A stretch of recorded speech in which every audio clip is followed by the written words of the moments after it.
She thought it was just another ordinary day. A quiet evening out with her husband, the kind of moment where life feels safe and normal. But sometimes, the most brutal storms strike when the skies look calmest. In an instant, what began as peace turned into humiliation so raw, it cut deeper than any wound. A single officer, armed not just with authority, but with arrogance, decided her dignity was his to destroy. He didn't see her as a woman. He didn't see her as a wife, a daughter, or a human being.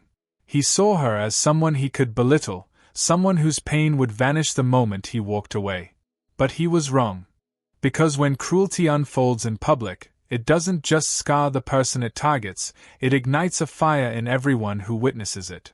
Especially those who love them most. That night, her husband watched in silence as the woman he cherished was stripped of respect before his eyes. The shame burned. The rage simmered. And the decision he would make in the aftermath would change everything. This isn't just a story about an officer abusing power.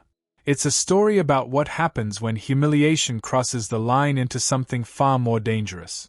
A story where silence turns into fury, and love becomes a weapon stronger than fear. So ask yourself, when someone you love is broken down in front of you, how far would you go to set things right? Her name was Maya. To most people, she was just another face in the crowd, a teacher, a wife, a woman who carried herself with quiet strength. But to those who truly knew her, Maya was the kind of person who lit up every room she entered. She had a smile that made strangers feel welcome, and a heart that never seemed to run out of patience or love. That evening, she and her husband, David, were simply enjoying what should have been an ordinary night. They had been married for 7 years, and though life wasn't always easy, they carried themselves with grace.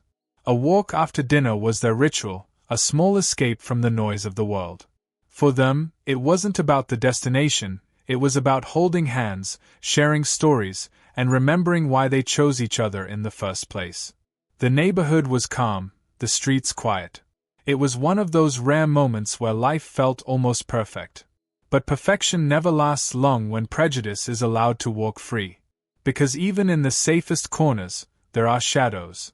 Shadows that don't care about love, about peace, or about humanity. As Maya laughed softly at something David said, neither of them noticed the presence that would soon shatter the night. They didn't hear the boots on the pavement. They didn't sense the authority closing in. Not yet.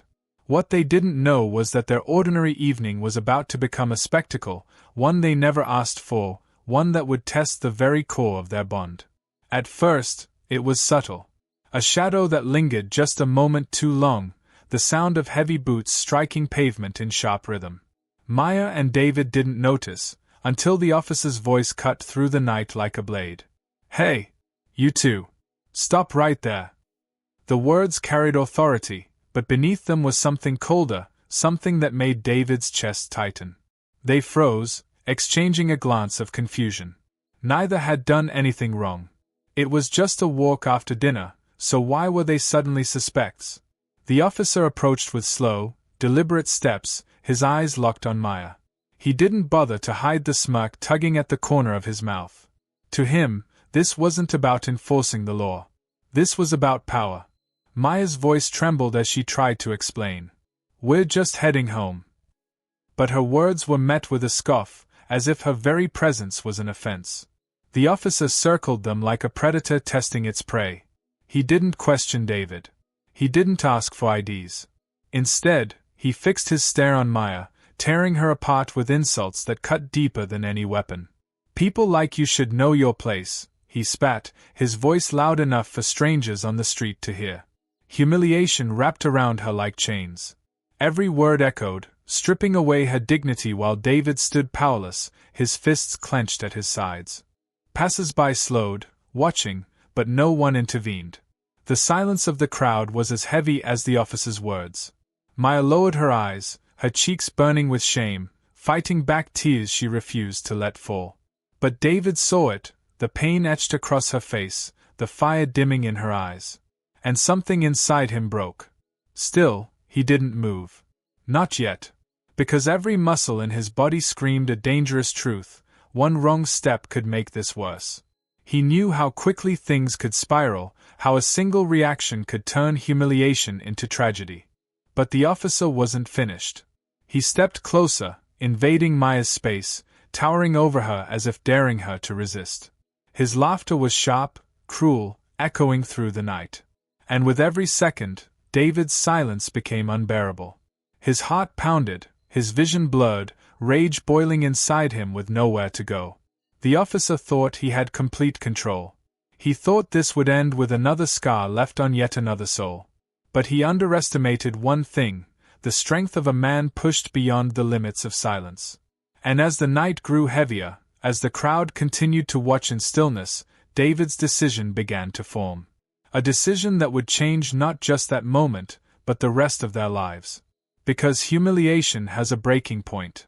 And David was already standing on the edge. David's body trembled, not from fear, but from the kind of fury that burns hotter than fire. Every insult hurled at Maya was another strike to his soul, every laugh from the officer another nail driven into his chest. He had tried to stay calm, tried to swallow the rage for her sake, but now it was too much. The officer leaned in closer, his voice dripping with venom. "Look at me when I'm talking to you." Maya flinched. And that was it. The final straw. Something inside David snapped. In a flash, he stepped forward, closing the distance the officer had claimed as his territory. His voice, low but shaking with anger, thundered through the air. "That's enough."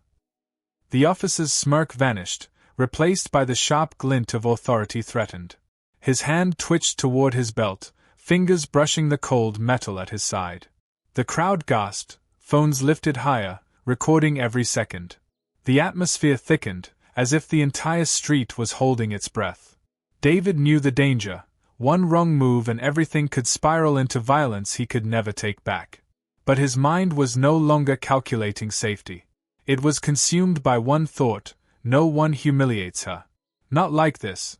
In that suspended moment, time seemed to fracture. David's fists clenched, his vision narrowed, his body lunged forward. The sound of the crowd shifted, from silence to screams, as chaos erupted in an instant. The officer staggered back, rage twisting his face, his weapon halfway drawn. Maya's scream pierced the night, raw and desperate, echoing louder than the shouts around them. And in that split second, as the scene teetered on the edge of tragedy, one truth became painfully clear: this was no longer just a confrontation. It was a battle for dignity, for survival, for the very right to exist without fear. The question now wasn't if lives would be changed, it was how many. The chaos that erupted in those few moments left scars that would never fully fade. David had acted on instinct, his heart leading where his mind begged him to stay still. The officer, weapon drawn, barked commands through gritted teeth, but the eyes of the crowd had shifted the balance. Dozens of phones were lifted, recording every second, every movement. In that instant, the power that officer believed he owned began to slip through his fingers.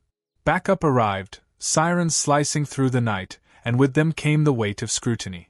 Maya trembled as David pulled her close, her dignity bruised but her spirit unbroken. They were questioned, treated as if they had provoked the chaos, but the recordings told a different story. The world had seen. The world could not look away. For David, the rage that drove him to act left behind a heavy silence.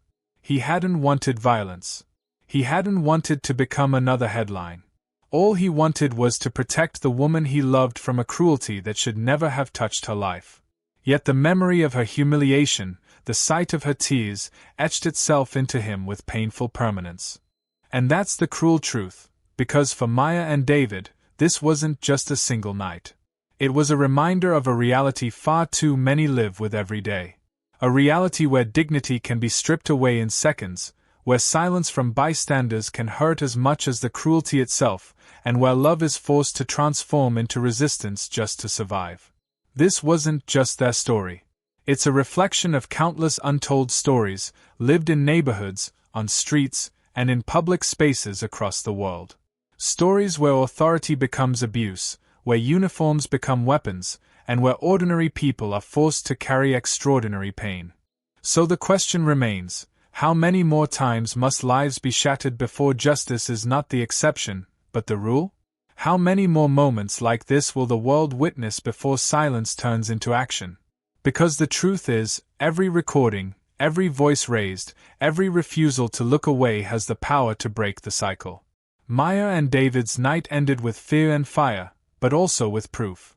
Proof that injustice thrives in silence, but it trembles when the world pays attention. And maybe, just maybe, the change we desperately need begins not with those who hold power, but with us.